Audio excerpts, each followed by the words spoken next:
You are on. Good afternoon. First off, I'd like to say thanks much for everyone for showing up. I'm Chris Johnson. I'm from the United States Army Command and General Staff School, where I'm a professor there, which brings up the obligatory, all of the views expressed in this presentation are my own and not the college's nor the United States Army or Department of Defense. Having said that, I am shaped by all of that. I will tell you very briefly that I am not an aviator. I am not a pilot. I was not in the Air Force. I was not in the Marine Corps. I am a retired Army officer. And so hopefully that didn't cause all of you just to switch off your computers and move over to see what's going on Facebook. But I think it helps to explain a bit about why I would come to John Boyd and the man, his method, and his ideas. The first thing you may have noticed is that I actually changed the topic, the name a little bit. So I wasn't trying to do a bait and switch on you, but the idea that we're going to look at sort of who he was. We'll look at his method, because I think it's really important to trying to understand and to get after the so what of John Boyd and his ideas. So that's sort of where we're going to go. But first, you might ask yourself, how did I come, a Army logistician who had nothing to do with maneuvering or aircraft, come to John Boyd? And it happened out on a field training exercise out at the Joint Readiness and Training Center at Fort Polk, Louisiana. And I was an observer controller then, and I'd come across Observe, Orient, Decide, Act in our FM 3-0 Army operations. And I was intrigued enough by it to try to go back and figure out what this was all about. And like so many of you, I think the OODA Loop is sort of a gateway to the ideas of John Boyd and his personality. And so we might first ask ourselves, why John Boyd? John Boyd was not a combat ace. Although he was a pilot, he never has been credited with any downed aircraft.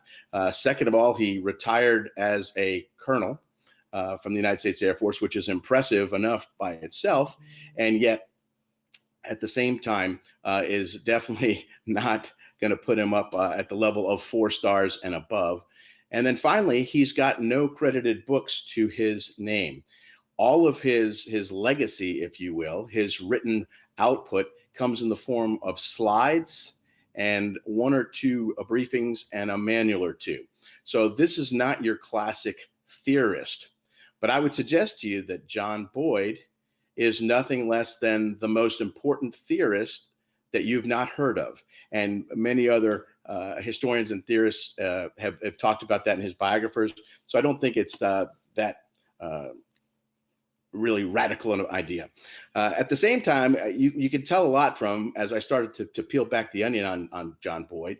So he was an Air Force colonel, as we talked about, but his many nicknames, I think, give some insight into who this man was, and just at the personal level, at the personality level, at the character level. So, for example, he was known as 42nd Boyd, and we'll talk about that.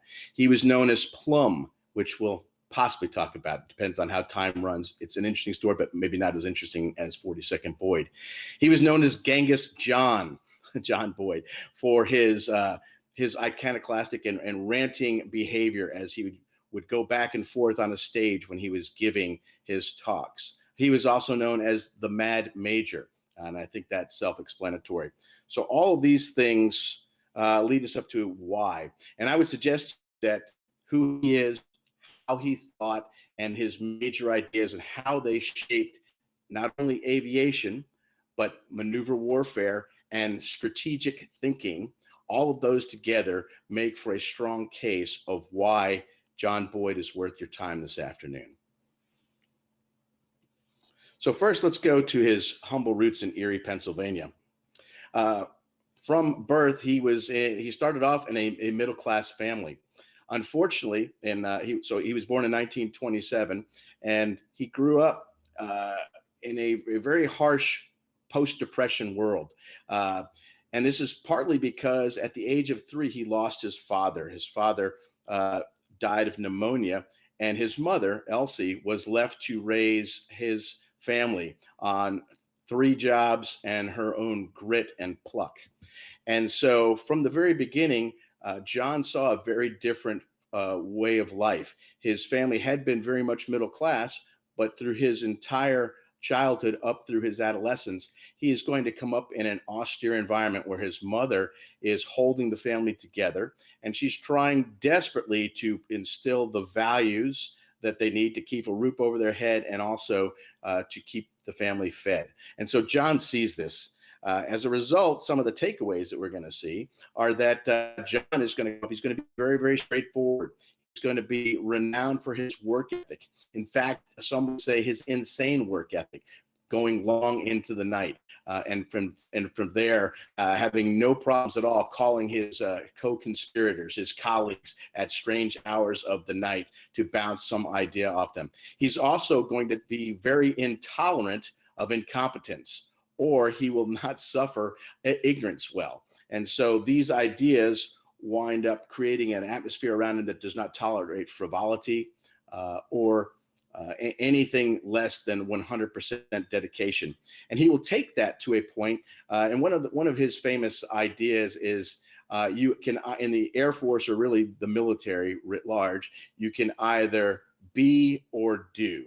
And what he meant by that is you can either be the type of officer who makes rank and perhaps becomes a general officer, or you can do the things that need to be done that you believe will make your service better and more productive, but that might not be the path to professional accolades. And I think obviously by now you know that he is going to be, in his mind, a doer.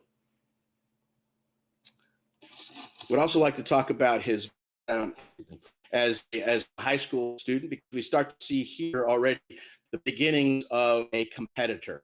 So John in high school was not really known much for his academics. If he was interested in it and put time into it, he would definitely excel. However, more often than not, for topics that he was not as interested in, he was average, even a little bit below average.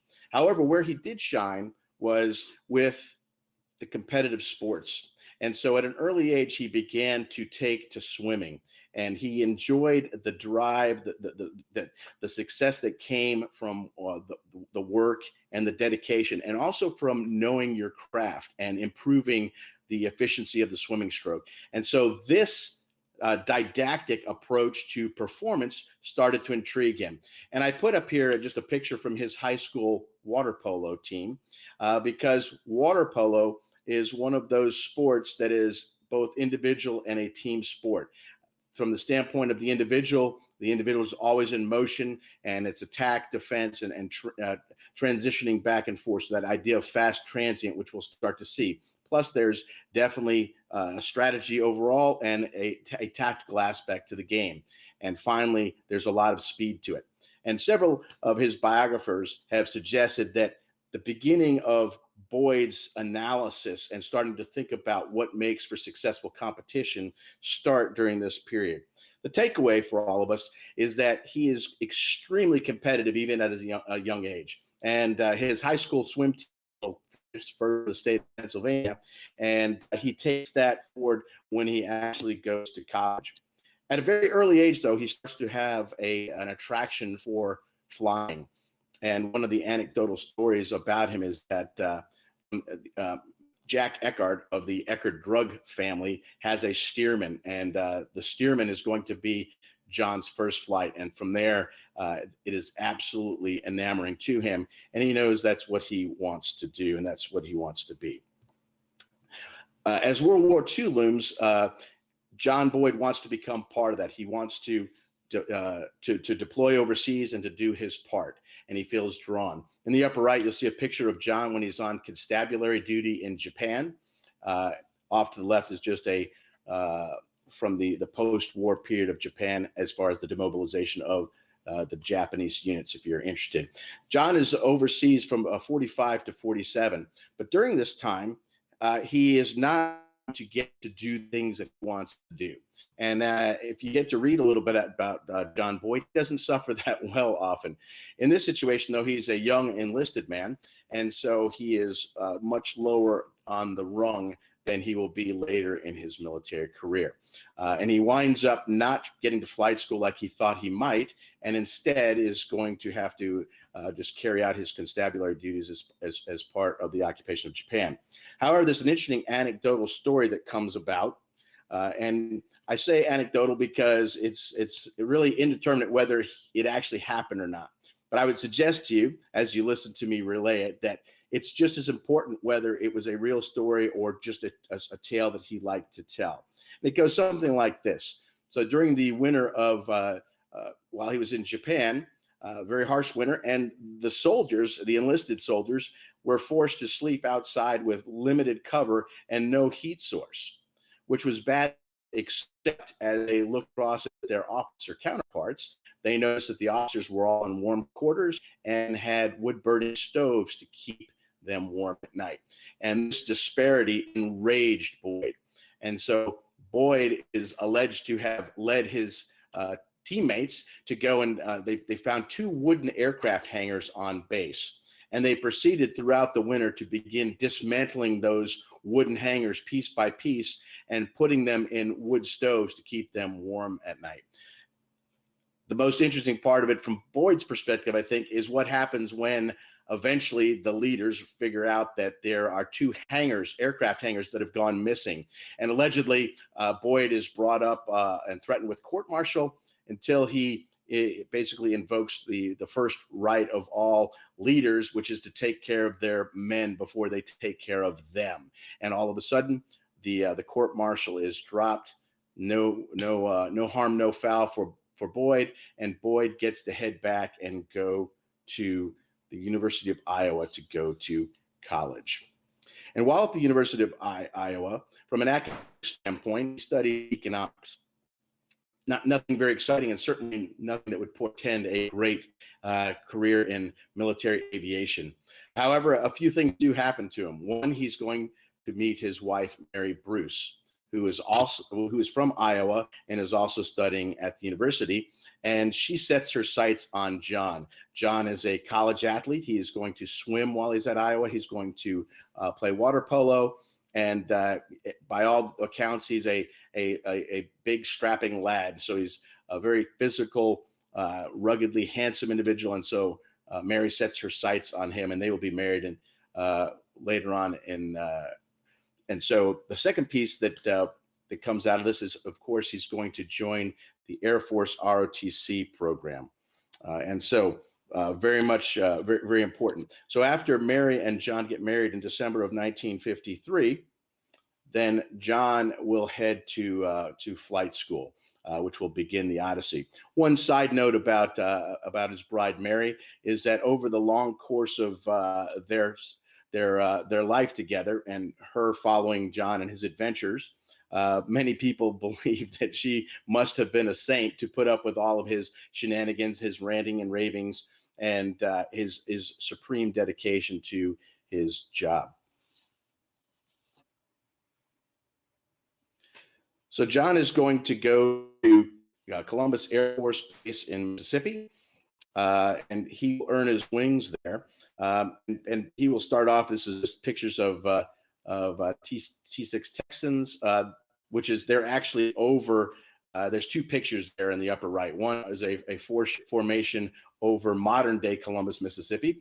And below it is a picture of actually a contemporary picture from John's tenure there at Columbus. One of the interesting things there is that while he's at Columbus at the Air Force Base, he is a natural pilot, and he takes to the actual skills of that pilots need, and as well as the intellectual aspects, the academic aspects, the engineering, aeronautical aspects of being a pilot. And so the slow pace of the curriculum begins to bore John a bit. So he goes out on his own and he begins to study advanced aeronautical maneuvers, things like Immelman loops and various other aggressive flight profiles. And so much so that when it comes time for his basic qualification, he's behind the power curve because he's not been practicing those things. He's been out, and when he's been able to solo, he's been flying much more aggressive profiles. And so in the end, supposedly his his flight instructor recognizes the talent that Boyd possesses in the cockpit, and John will also basically meet them halfway and learn the basic rudimentary drills that he needs to demonstrate in order to get his wings. And between the two of them, they get Boyd through, and he will move on to study to go to jets. I want to move forward next and start talking about Boyd, because one of his getting to war. I say Boyd finally gets his war because Boyd desperately wanted to be a fighter pilot in combat. And so the Korea War, he's finally going to get to Korea towards the latter part of the war. He gets, and so this is during the time of the stalemate. He's going to fly the F-86 Sabre, and then most noticeable adversary upper right, you'll see the MiG-15. And but because of the timing of it, he's going to get 20 combat missions under his belt, but he will not reach the threshold required to actually be a shooter. And I think we can see it better on this next slide. So this is just a 4-ship of Sabres here. But the way it worked in Korea at the time was a new pilot would be a co-pilot and basically a wingman to an actual shooter. And they had to prevail in that role for 30 missions before they became a shooter. Unfortunately, from Boyd's perspective, he only has 22 combat missions, and so he's not going to ever down a MiG. So this is why I was talking earlier that he is a great pilot who's never has a credited kill there. But he does come out with an interesting fire in his belly to understand why the F-86 is so competitive against the MiG-15. When the MiG is faster, it has a tighter turning radius, it can go to a higher ceiling, a lot of indicators that would suggest that there should be a tremendous advantage to the communist pilots. And so this question of why the difference, and it was at its peak, it was a 10-to-1 ratio for Sabre pilots downing MiG-15s. And so that's a pretty substantial offset. And this is going to stick in Boyd's mind. He's going to try to figure out why that's the case. And so that's going to lead him into studying tactics. So once the war is over, Boyd is going to become renowned for his own piloting skills. He's a student while he's in this mode in Korea, even though he's at war, and he's trying everything he can to master the aircraft and master air-to-air tactics. So he's very, very serious about his craft. And this is not lost on his peers. So afterwards, as they are training in the wake of the armistice, they are going to start to badger him to capture his ideas, to capture his techniques that have already begun to set him apart. This success is going to lead him back to Nellis Air Force Base, where after a year or so, he will become an instructor at the Fighter Weapons School. And if you're not familiar with the Fighter Weapons School, it is basically an advanced school to teach air-to-air combat. However, when Boyd arrives, it is not really about air-to-air combat, much to his dismay. It is going to be much more about air-to-ground combat. And this is going to be one of the first efforts that Boyd is really going to make to change the organization around him. And we'll talk about his success. So he starts off initially, they want to make him a maintenance officer, which seems to be a trend in several of his assignments. And of course, being a maintenance officer is as far from reality or his reality that he can imagine. And so he will work his way over, and then eventually, because of his growing reputation and his skills as a pilot and a good bit of gumption, he will become an instructor at the Fighter Weapons School. So the first thing that Boyd notices is that, as I mentioned, that there's not as much of an air-to-air focus as he believes. And so he is going to throw himself into two efforts while he is at the Fighter Weapons School. The first one is going to become the best pilot he can. And while they're going to fly the F-100 Super Sabre, which is a notoriously difficult aircraft to fly. And I would suggest that there's almost like a Zen and the art of motorcycle maintenance sort of drive to Boyd trying to perfect the mastery of that very, very difficult aircraft. As he does this and his skills grow, his ability to understand the challenges and the demands of air-to-air combat are going to increase as well. And one of the big lessons that you hear, or big reputations rather, is this idea of 42nd Boyd. And the idea comes from a challenge, a standing challenge that John Boyd had, that any pilot could challenge him to shoot him down, and would go something like this.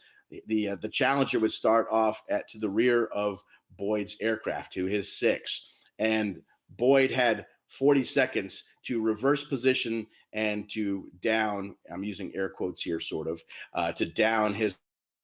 If they were successful in downing Boyd, then they would get $40. As the story goes, Boyd never had to redeem that, and so he was undefeated in numerous tries. And several of the authors who've written about him talk about how many young officers tried to take down Boyd, 42nd Boyd. I threw this up here. This is an interesting look at how it might look. Boyd came up with a move called flat plating the bird. And the flat plating, if you look at numeral 5 there, you can see where the aircraft is basically almost vertical. It was compared to a flying manhole at that standpoint in this process, but it would allow Boyd to quickly reverse on his opponent. And along the way, there were many a flight engineer who believed that maneuver with a Super Sabre was impossible. And so he would actually have to go demonstrate that. And you can see it right below also. And so he would reverse the tables and call guns, and often would be victorious in 10 to 20 seconds maximum. So the legend began to grow. And he became arguably the best fighter at the Fighter Weapons School, which is going to lead to the second aspect that I mentioned that's really important to his development as a thinker and as a pilot, but also as a thinker. And that is going to be his development of the air attack study. And so Boyd tried to get permission from his boss at the Fighter Weapons School, his commander, to spend approximately 6 months on this aerial attack study. However, he was not sanctioned, and so in righteous indignation, he vowed to do it on his own time, along with a character named Spradling, who worked at the Fighter Weapons School. And so Boyd took on this role on his spare time in the evenings and on weekends. But to sort of get around the physics problem of it, meaning time, he is going to dictate much of the material for the aerial attack study, and then Spradling's secretary will transcribe that, and then so in that way they'll get a draft down, and then Boyd can begin to hone it and try to make it to his liking. One of the things that's really interesting about it, so on the right you see the study guide itself. What seems like a crude three-dimensional drawing, and I suppose compared to what we can do today, it is. But in reality, at the time, it was revolutionary. Revolutionary because most air-to-air manuals that existed, which weren't many to begin with, used two-dimensional diagrams to try to convey the message. And Boyd started to envision a three dimensions and try to use that to figure out how do I convey that to my peers. And so as a result, it becomes a very, very important document. It actually competes against the contemporary document that was sanctioned and eventually is adopted. Another small an example of some of the friction that Boyd experiences along the way is once the Air Force had decided to adopt his aerial attack study, they want to classify it. And Boyd is enraged because he wants this to be in every cargo pocket for a pilot so that they can study it. And he's trying to put every combination of moves, every maneuver that he can in this book, including many that he had come up with during his tenure as an instructor at the Fighter Weapons School. So ultimately, there are many a bootleg copy out there that you can get, but it's really going to establish Boyd, and we get to see him producing a synthetic product. And I say that because he's going to pull from Navy manuals, existing Air Force doctrine, of which there's not much. He's going to also begin to use mathematics and engineering as he tries to understand and then be able to translate what he understands to his reader. And it's at this point that Boyd, so now we're talking about 1960, that Boyd decides that he wants to go back to school. He realizes that his economics degree and his didactic nature are not enough for him to understand the aeronautical aspects and specifically the mathematical aspects of air-to-air combat. And so he's going to request to go into the Fort Institute of Technology and go to Georgia Tech for a bachelor's degree of industrial engineering. And I say that with a little bit of drama because that is not your normal trajectory. At this point, Boyd's, a senior captain going into his major time frame. It'll be soon, and so he's expected to be, if he goes to school, to be taking a course of study that will get him a master's degree, probably something like an MBA. However, that is exactly opposite to what Boyd is trying to do. And so he applies for the bachelor's program. He's initially turned down, but months later, the Air Force determines that it has a need for more officers who are engineers by education, and so they give him the opportunity to go there. And I pause for a second because this is an example of that, whether you're going to be or do. And here's an example of Boyd believing so strongly in needing an engineering background to help him begin to continue his journey in understanding air-to-air combat and what it means to be in competition. The other piece I think is interesting is that he chooses industrial engineering. He doesn't choose aeronautical engineering. He doesn't choose mechanical engineering. He chooses industrial engineering, which is very much an engineering discipline that brings together from multiple disciplines. I think it just gives us some insight into the synthesis that is already going on with John Boyd and how he sees the relationship between his education and his growing understanding of air-to-air combat.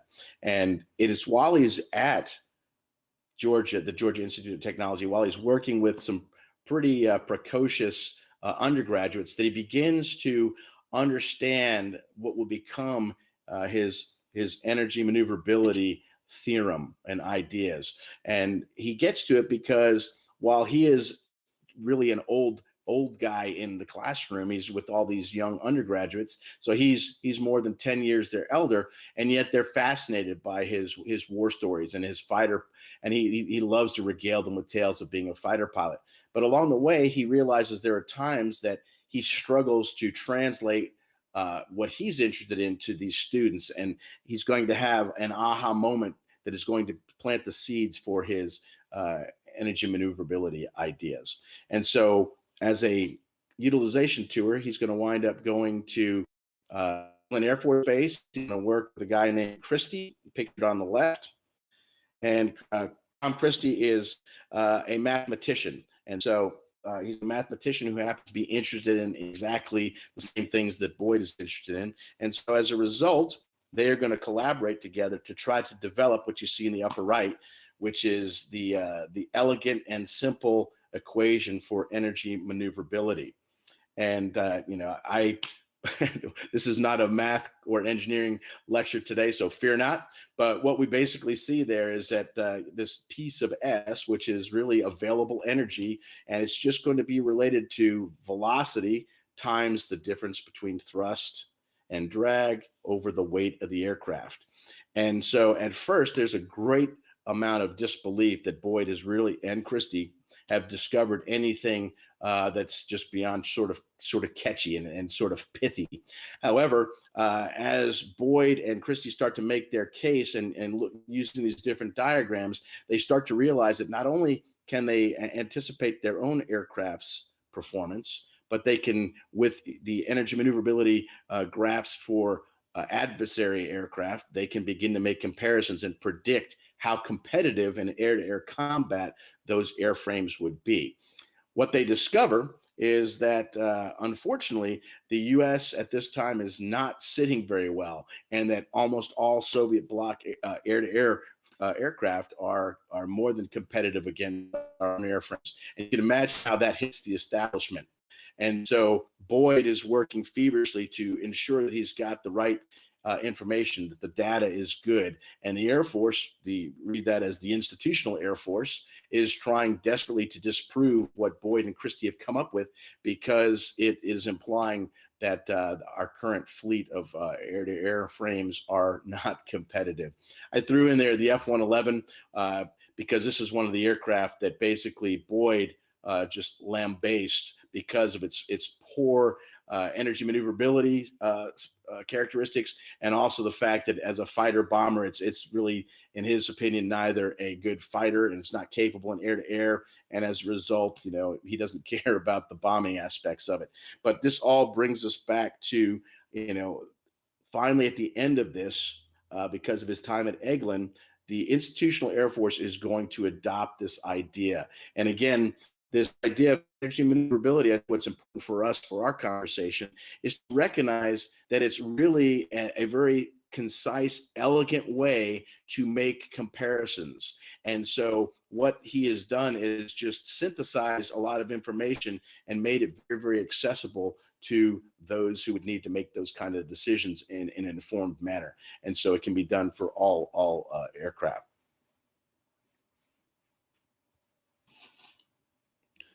The next one that I want to talk to you about a little bit is the fighter mafia, and many of you might have heard of this. And so first off, the fighter mafia, which is a direct response to the bomber mafia, which had prevailed in the Air Force in its culture and dominated in its leadership ranks, specifically under the bomber mafia who had been promoted and run the Air Force. Think guys like Curtis LeMay. And so, but they had some beliefs, and so their belief system is that basically that the Air Force, read that as Air Force generals, were using the wrong criteria. And for combat effectiveness, they were not looking at the history of combat, air-to-air combat. Instead, they were going with ideas like bigger, more powerful aircraft with more avionics on it. And the more capability you give the aircraft that takes up weight, and then it starts to suffer in the energy maneuverability. And so that idea of higher, faster, and farther has cost, and actually, according to energy maneuverability, would detract from what Boyd and Christie had determined was really what made a competitive aircraft. And so instead, they wanted simple aircraft that were light and could transition, think fast transients back and forth between maneuvers, and also that could be multi-role, and they were interested in supporting maneuver warfare, which we'll tie in just a moment here. And then last part about it is they really argued that this idea of beyond visual range was a fantasy. And so characters here, names like Chuck Myers, I mentioned Tom Christie already, Pierre Sprague, these are all sort of that core, that nucleus of the fighter mafia, and they will be involved in a project that is to build the lightweight fighter.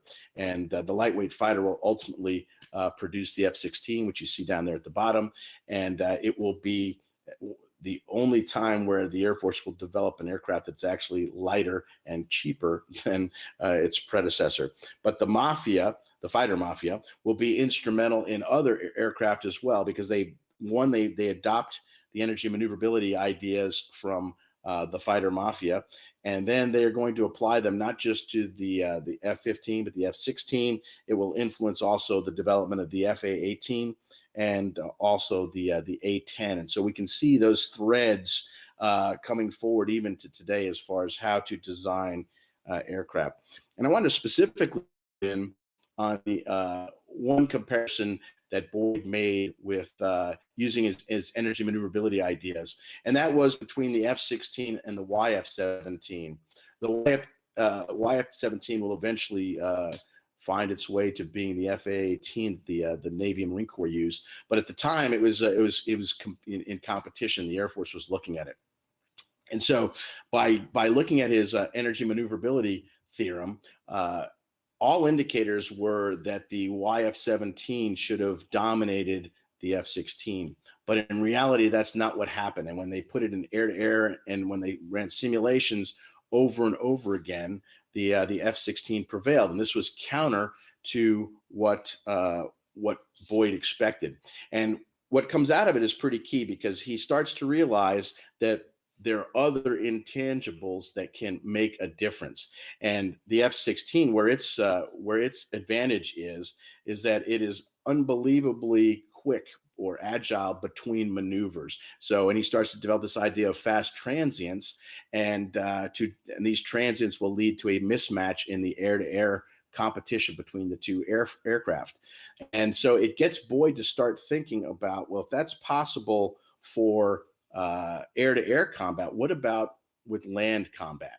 And so he's going to start to wonder if there is a connection between the ability to create this mismatch by switching your tempo, and achieving surprise and speed. That is it capable, or armies capable of doing the same thing, creating that mismatch, and after a series of mismatches, being able to dominate their opponent. And so he's going to start to go back to studying history, military history, and this is how he starts to get interested in maneuver warfare. And so I just threw down here, I stole this from the Krulak Center, which you haven't perused their site. Absolutely excellent materials there. That's at Marine Corps University at Quantico. But this just sort of captures some of the ideas that we've already talked about, with going from his own ability in the upper left as a pilot, and then maximizing the capability of pilots and translating that to make other pilots competitive, aircraft design, and then this idea of building a theory. And I'm not going to go into great detail here, but what we really get is as Boyd starts to go back studying military history, it's going to start really after I mentioned the F-16 and YF-17, that competition, but also later when he starts to work on the development of the A-10. And the A-10 is a close air support platform for the Air Force. Not really worried about any energy maneuverability, because it's not designed to go air to air. And but along the way, as Boyd is trying to better understand the role of close air support, at the time, the Air Force is going to bring over former Wehrmacht pilots who flew Stukas as part of Blitzkrieg. And so Boyd is going to get access, and they're going to start asking questions about how long does it take to acquire the target, what things enable you to successfully engage the target, how are you communicating with the ground, and all these sort of design questions. And Boyd realizes that he does not understand land warfare to the extent that he needs to be successful in his mission. So he's going to go back, and he'll start off with looking at World War II Germany. And some of the examples that he really hones in on are like the German invasion of France in 1940. And he studies that in great detail, trying to figure out why. How did it happen? Why was it so successful? Why were the results so, at the time, inexplicable? And then that journey is going to take him going back further, because in order to understand Germany in 1940, well, you really have to look at the interwar period and look at what the Germans were trying to do during the interwar period as they were developing their doctrine that would become that we would know as Blitzkrieg. Well, to understand that, you have to understand Germany and the rest of Europe in World War I. And so you can see that this is an onion that he just continues to peel back. And but what he gets by going backwards is it's going to allow him to see the continuities. And those continuities are going to be part of what he's going to develop into his ideas of patterns of conflict, which will lead to really the evolution of maneuver warfare. And so he'll go all the way back even to the time of Alexander the Great and earlier. And because his mind is just insatiable like that, trying to get these examples and trying to, again, figure out the continuities. It's not that he's not looking for ruptures as well, but it's that he is trying to figure out where were these mismatches, what caused these mismatches for these different battles, like 1940, or like at Jena and Auerstedt for Napoleon, or going all the way back to Cannae. And so his study there will pull these threads and start to come up with what you see here with these patterns of conflict. And so I do want to talk briefly about the destruction and creation in the lower part of your screen there. And this, again, is part of this engine, a dialectic engine that Boyd is going to use over and over again to break a complex subject down. You might look at it as analysis, and then to put it back together and synthesize and just go through this over and over again. Sometimes I've seen it also discussed as deductive and inductive, and this, again, over and over again, this idea of destruction and creation. And what this does is gives a much better understanding the more times you can refine this. And so this is all part of how Boyd approached his ideas to build a theory.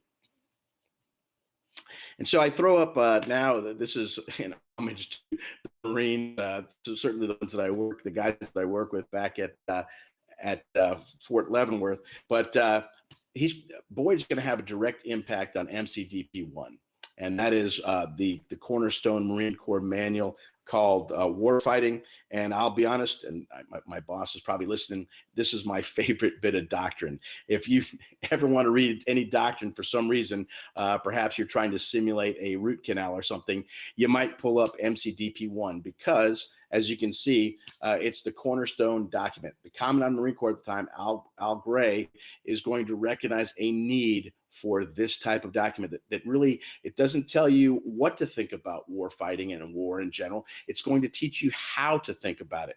And so from the 4-star level all the way down to the private, to the lance corporal level. And so it is designed to fit in the pocket of a Marine uniform, field uniform, and it is designed to be read in just a few sittings. And the philosophy of maneuver warfare that is so steeped in the ideas of Boyd, if you just read the middle there, a warfighting philosophy that seeks to shatter the enemy's cohesion through a variety of rapid, focused, and unexpected actions, which create a turbulent and rapidly deteriorating situation with which the enemy cannot cope. And so we start to hear, in there, transience, we hear shatter, we hear demoralize in there. Rather than, as it says, to completely destroy the enemy. So it's more important to go after their will, to go after their ability as a thinking organization, and to disrupt that. And so as a result, it's very much steeped in using space and time to create those mismatches. And which very, very key. The Marine Corps is going to latch onto that. The U.S. Army is going to latch onto it to differing degrees, but this is going to drive whether it's airland battle theory, and ultimately we would see in Operation Desert Storm, the massive left hook is arguably has some Boydian influence there. And this is not to say that Boyd is the only one influencing MCDP1. In fairness, Sun Tzu and Clausewitz, Jomini is an influential there, and a historian / theorist like Little Hart and JFC Fuller or SLA Marshall. So there are many sources that are going to influence here, but Boyd, I would suggest, features most prominently. And so this is just a slide from a typical briefing on the topic, and it's talking about the use of speed, of focus on enemy vulnerabilities, going after what Clausewitz would call the Schwerpunkt, and John Boyd would adapt that. This opportunism that you hear, again, if you look at the examples that Boyd was going through, he was looking at 1940 in France. He was looking at Napoleon. He was looking at the greats of history and seeing how they approached opportunity and surprise, and how they leveraged all of that to create that situation where the enemy is disoriented, if you will, and unable to react. And so this leads us up to the idea of the OODA Loop, which many of you probably thought would never get here, because again, this is that entry point. But ultimately, this model from Boyd goes all the way back to his air fighting days and was constantly refined in different forms. And when I say different forms, maybe different ideas before it began to take and solidify into this idea that we know as the OODA Loop. And by far, probably the most important piece is this idea of orienting. And so we'll take a look at some of these things. So the first piece was observe, and you can see the different things that go into observing from Boyd's perspective there. And this is that interaction with the environment. This is trying to have an open system that can constantly get updated information to help the entity, whether it's a fighter pilot or whether it's an army that is trying to orient and try to come up with the best hypothesis for what to do in a given situation. And so what goes into orient? One of the interesting things with Boyd is that he is going to study an incredibly wide range of sources to try to understand how the humans orient. So part of it will take him down the road of cognitive science. Part of it is going to take him down, like I mentioned earlier, the hardcore history side. But this would also be just the physical aspects of a pilot if it's an air-to-air combat situation. Previous experiences. You could also put in here the SOPs and the doctrine that an army had if you're looking at that level. And then recognizing that ultimately it's about decision, and a decision in a volatile, uncertain, complex, or ambiguous environment is really a hypothesis about the next step to take. And then finally, you put it in practice, and you'll notice that all along there are feedback loops, because you might have seen it as a very simple, just a circle of observe, orient, decide, act. But these actions are going on continuously, and they're not necessarily linear, even as this chart would demonstrate. So in reality, it would have much more. Almost a double or triple learning could be an example here. And so when Boyd was trying to figure out the so what of this observe, orient, decide, act, this model, this OODA loop, it's more than how you probably have encountered it. So if you were like me and you first encountered it, you may have heard commanders talking about operating inside their opponent's OODA loop. So it's just about time. And if we can make decisions more rapidly, and we can out OODA, if you will, our opponents. Again, based on many of the things that we've been talking about, hopefully by now you're starting to realize that this is a much richer model. And so it can be as much about orientation on the part of your forces or your aircraft as it is about trying to disorient the enemy, to make them take longer than they should, or to not dedicate as much time. So there's a huge temporal aspect of this, as well as that aspect of space that we talked about earlier with maneuver. And so maneuver warfare latches on to this idea, and so takes it to a higher level. And again, before we move off of this slide, I will just kind of emphasize again that I really like that it talks about hypothesis there, because once you believe you've oriented to the situation, you're going to make a decision. Well, in Boyd's mind, that's really a hypothesis about what you think is going to work best. Or if this is a commander in a field army, what that commander believes will give his army the advantage, and try to lead to that mismatch that will ultimately lead to success, be it in a martial contest, an air-to-air contest, or a clash of two armies. This is just a simpler that I put up. I like it because it talks about this idea of destruction and creation, and we talked about that earlier. That's that dialectic engine of how basically going again from a whole, where we go with analysis and synthesis over and over again to try to get a better understanding, so we can make better decisions and ultimately prevail. So let me wind down. We've wandered a fair bit through some of the ideas of who he was and his method, and ultimately some of his ideas. This actually comes from the airport that's in Erie. They have a information kiosk that's got a list of notable aviation giants that are from Erie, Pennsylvania, and John Boyd is one of them. John Boyd leaves us in 1997, and what does he leave us? So I would suggest first that his approach, his method, this dialectic engine, if you will, and way of trying to better understand your environment, be it as when when he's considering air-to-air combat over the Korean Peninsula and at the end of Korea, or whether it is honed at the fighter weapons school as he is trying to train new pilots and trying to figure out what is it that makes them successful in sort of a doctrinal sense.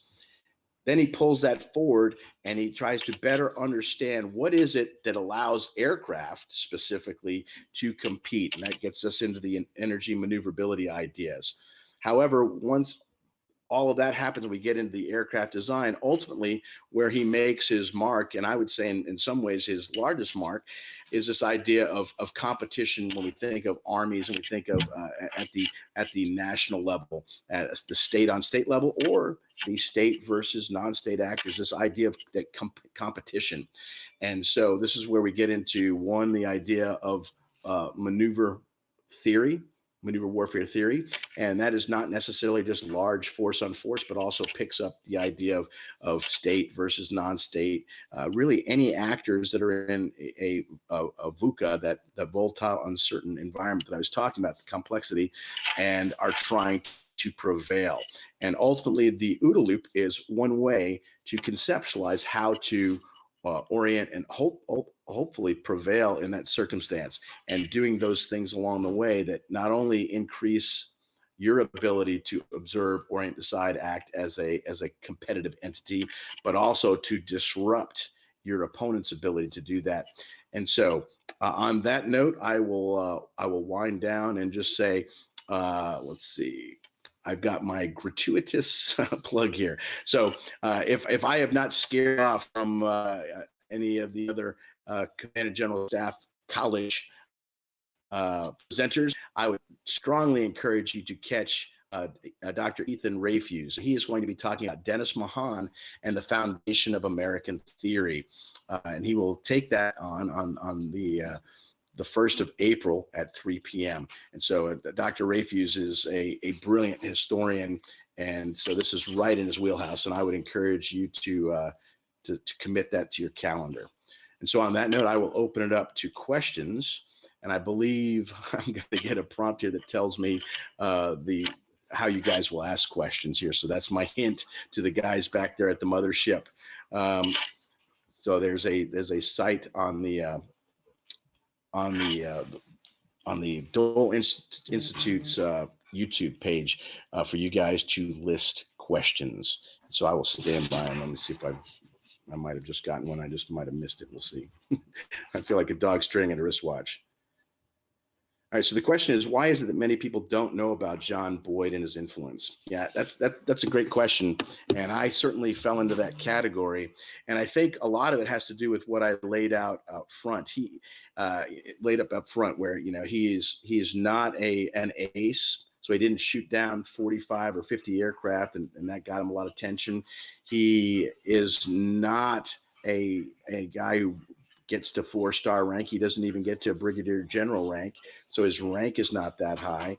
And I mentioned that he doesn't really have any books. So his legacy are slides and a few not even pamphlet length works. And then the other thing I would say, and I didn't talk about it too much actually, his personality type, he is an abrasive cat. And so I think in many ways that made him not. There are people who did not want to work with him. As a matter of fact, they would almost rather be wrong and disagree with him rather than work with him. So he was not the iconic fighter pilot. And as his career wound down, he became less and less the iconic Air Force officer. He was described as often, having crumpled uniform and needing a haircut and things like that. But he was so driven that I think for all the people that brought to his into his orbit, it also pushed many away. And so as a result, I think that contributes to why he was not as well known. All right, let's see.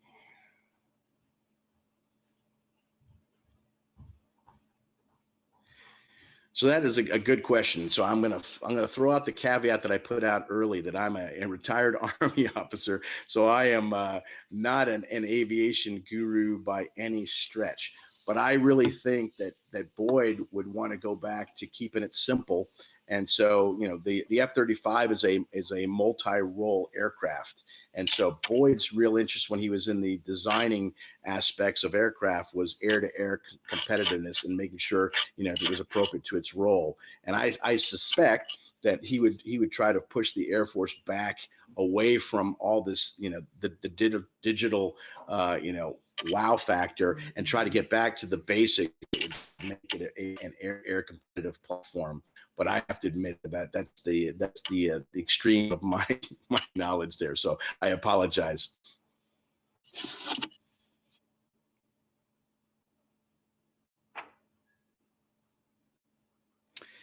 Yeah, it's great point. So Jonathan's asking, I assume you guys can't see these, so I hope it's not too redundant here. But how do I respond to the criticism that Boyd's theories are overly scientific and bound to linear thinking? So one, I think that, yeah, they are based in science. One of the things that I believe is Boyd's strength is that he looked to science as part of an intellectual engine for ideas. So he's going to use the idea of thermodynamics, but not just for designing aircraft, but also as thinking about organizations that are closed, for example. So a closed system, if you don't get information, and so a way of war doesn't mature. So I think that it's possible if science is not your bag, I think that would definitely make you shy away initially from Boyd. But I would challenge you to recognize that, again, he's using science as metaphor and analog for other breakthroughs of ideas. As far as to the linearity, I think if you look at the OODA Loop, I think I see an equal counter to that. I mean, basically, his idea is that warfare and competition as warfare, so in a Darwinistic sense, is definitely not linear. It is, and so all the feedback loops that you see in the OODA Loop, and I think all of the different aspects of the environment, the complexity of the environment, that human aspect that is the target of maneuver warfare, is designed to not be linear. It's designed to basically for you as an entity to thrive in that complex environment and cause your opponent to fail in that very same environment. So I guess I just see it a bit differently there. Let's see.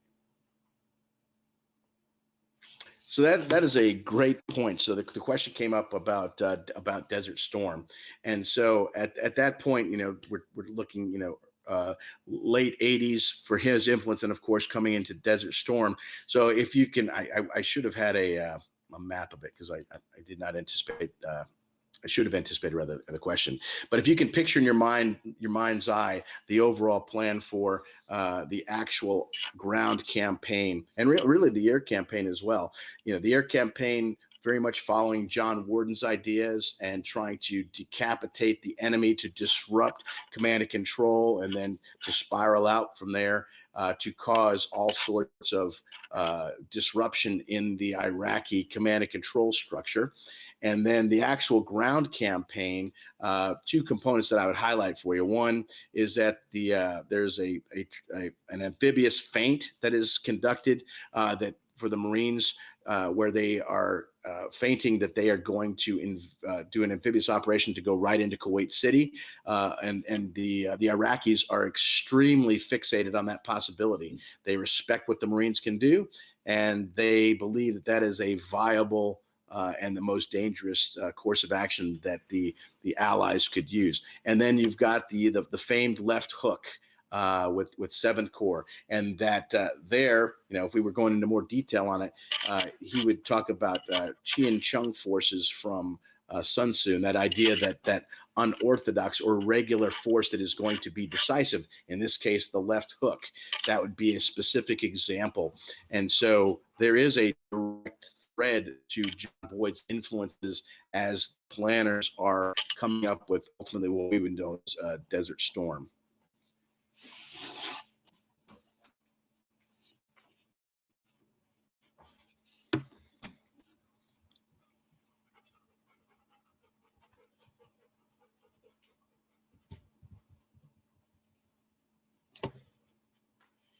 it looks like we've exhausted the questions.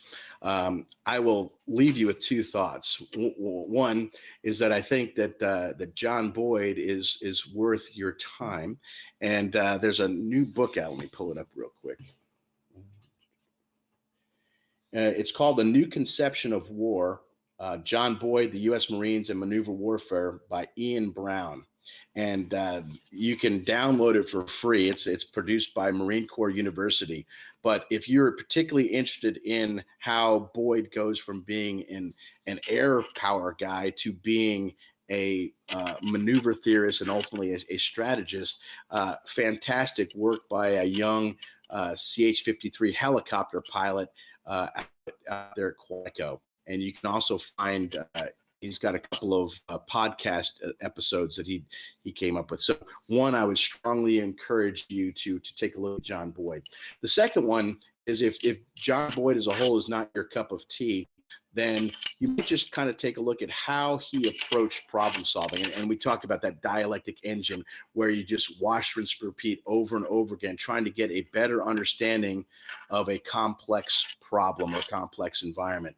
Understanding that you'll never get the perfect answer, but maybe you can get the answer that will allow you to thrive in that environment. And then again, I invite you to spend time with Dr. Ray Fuse on the 1st of April to talk about Dennis Mahan and the foundations of American theory. And with that, thanks much for your time, and I will cede my time back to the Dole Institute.